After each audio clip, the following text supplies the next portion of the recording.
नमस्कार साथियों, Narendra Vishwakarma YouTube channel में आप सभी का स्वागत है। आज हम प्रायिकता पार्ट 5 में प्रायिकता से जुड़े हुए कुछ टॉपिक है। आदर्शिक प्रयोग, प्रतिदर्श समष्टि, प्रतिदर्श बिंदु, आदर्श पासा व आदर्श सिक्के पर चर्चा करेंगे। तो सबसे पहले हम देखते हैं आदर्शिक प्रयोग। आदर्शिक शब्द से ही आपको ज्ञात है कि छुपा हुआ, दृश्य नहीं है आदर्श। आदर्शिक शब्द से क्या ज्ञात हो रहा है? छुपा हुआ। तो अनेक संभव परिणाम वाले प्रयोग है जिसमें से केवल एक और केवल एक परिणाम आना निश्चित हो, किंतु परिणाम की का पूर्वानुमान ना किया जा सके। जैसे हम इस सिक्का उछालते हैं, इस सिक्के को उछालने पर ये तो निश्चित है कि या तो आपका हेड आएगा या आपका टेल आएगा, ये तो निश्चित है। लेकिन हम इसका पूर्वानुमान नहीं लगा सकते कि सिक्के के गिरने से पहले हम ये नहीं बता सकते कि हेड आएगा। ये सॉलिड नहीं कह सकते कि हेड ही आएगा, ये निश्चित है कि दो में से एक प्राप्त होंगे। तो ऐसे प्रयोग को कहते हैं आदर्शिक प्रयोग।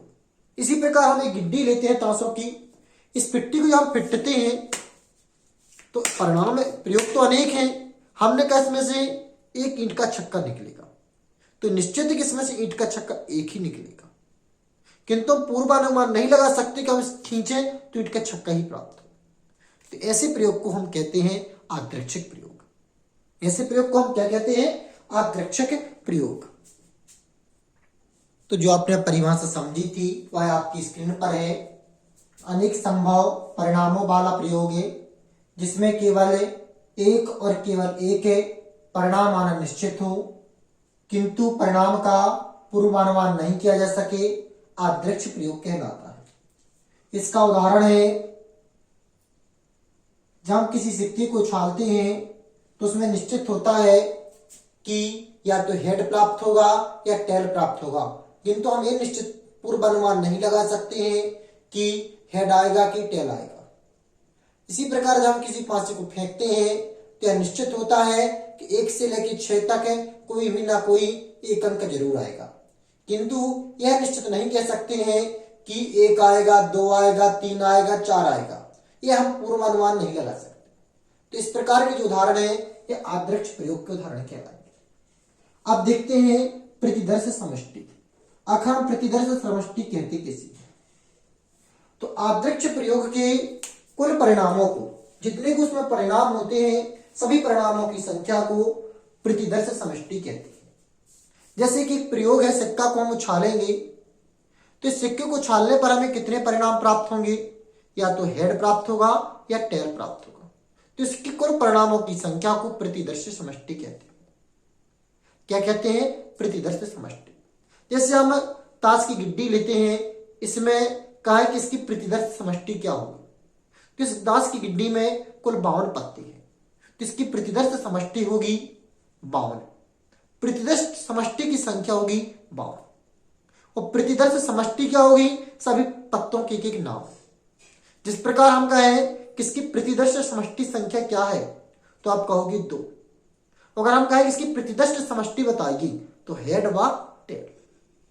तो प्रतिदर्श समष्टि है उसके फलकों की, जितने उसमें अंक हो उसको सभी को लिखना, और प्रतिदर्श समष्टि की संख्या क्या है? उसकी कुल टोटल संख्या।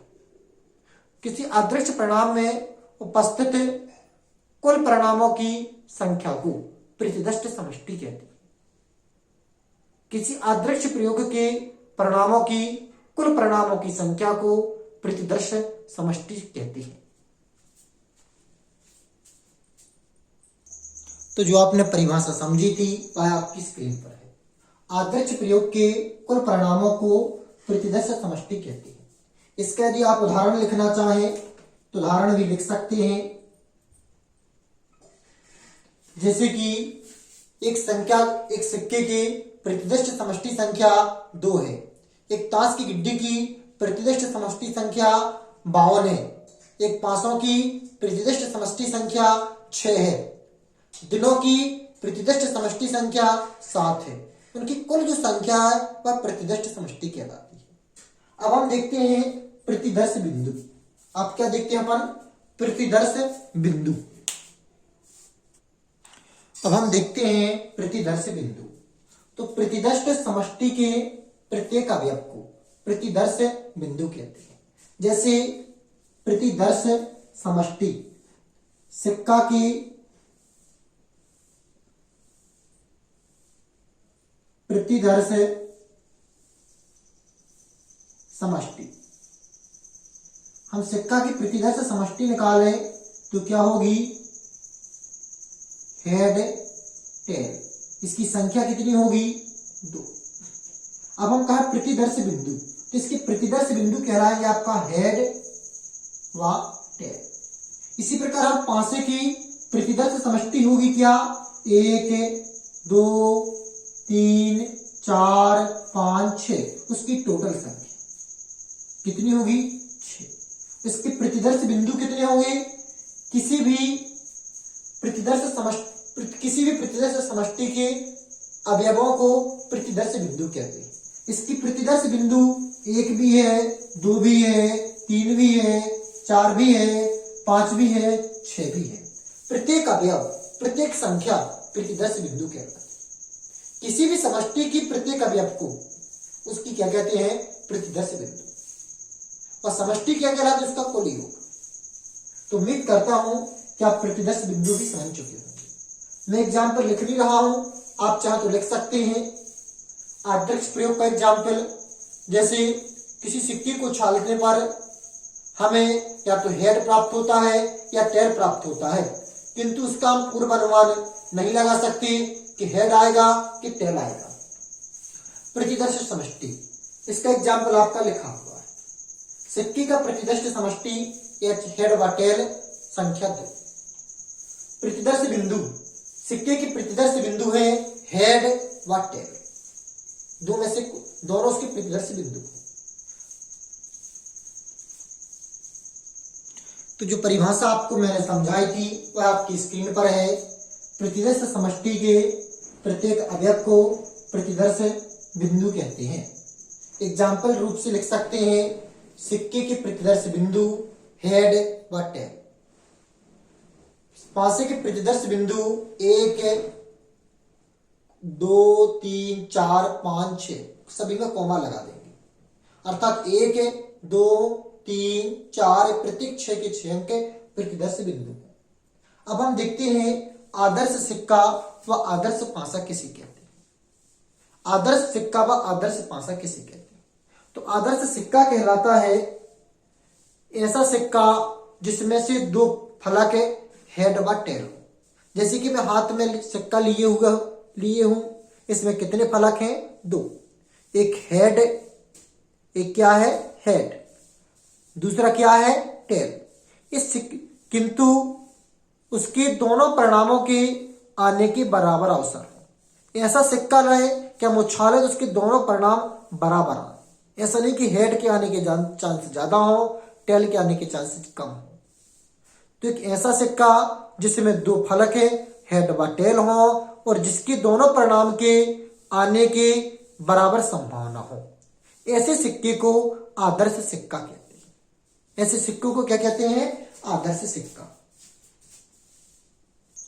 जो हमने आपको परिभाषा समझाई थी वह आपकी स्क्रीन पर है। एक ऐसा सिक्का जिसमें 2 फलक हैं, हेड व टेल हो, किंतु जिसमें दोनों फलक है, दोनों हेड व टेल आने के समान अवसर, आदर्श सिक्का कहलाता है। अब हम देखते हैं आदर्श पांसा। आदर्श पांसे की परिभाषा कुछ इस प्रकार होगी, एक ऐसा पांसा जिसमें 6 फलकें हों। कितनी फलकें हों, 6, और जिनमें क्रमशः 1 2 3 4 5 6 अंकित हों, और जिनमें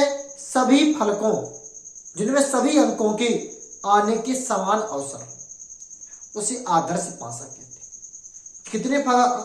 कितने फलकें हों, 6, और जिस सभी पर क्या अंकित हो, 1 2 3 4 5 6, और सभी के आने के समान अवसर। ऐसे सिक्कों को क्या कहते हैं, ऐसे पांसे को क्या कहते हैं, आदर्श पांसा। क्या कहते हैं, आदर्श पांसा।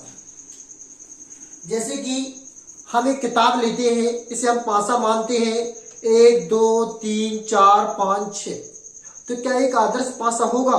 जी नहीं, क्योंकि इसे जब हम फेंकेंगे तो इसके इस फलक पर जो अंक अंकित होगा उसके आने के अवसर नहीं है, इस फलक पर जो अंक अंकित होगा उसके आने के समान अवसर नहीं है। एक आदर्श पासा वही कहलाता है जिसमें सभी अंक आने के समान अवसर, ऐसे पासे को ही आदर्श पासा कहते हैं। तो जो परिभाषा हमने आपको समझाई है वह आप लिख लीजिए। तो जो परिभाषा हमने आपको समझाई थी वह आपकी स्क्रीन पर है। एक ऐसा पासा जिसमें 6 फलक हों व जिसमें क्रमशः 1 2 3 4 5 व 6 अंक अंकित हों। यहाँ पर आप लिख लें अंक अंकित हों, अंकित हों, या ऐसा भी ना लिखे तो भी ठीक है। 1 2 3 4 5 6 अंकित हों, ऐसा कर, तथा प्रत्येक अंक आने के समान अवसर हो, आदर्श पासा कहलाता है। ऐसा पासा क्या कहलाता है? आदर्श पासा। यदि आपको वीडियो समझ में आया है, इस चैनल पर फर्स्ट टाइम आए हैं तो इस वीडियो को सब्सक्राइब कर, इस चैनल को सब्सक्राइब कर लीजिए। वीडियो समझ में आया है तो लाइक कर दीजिए, साथ ही दूसरों को शेयर कर दीजिए। नमस्कार, जय माता दी, राधे राधे, जय श्री राम साथी।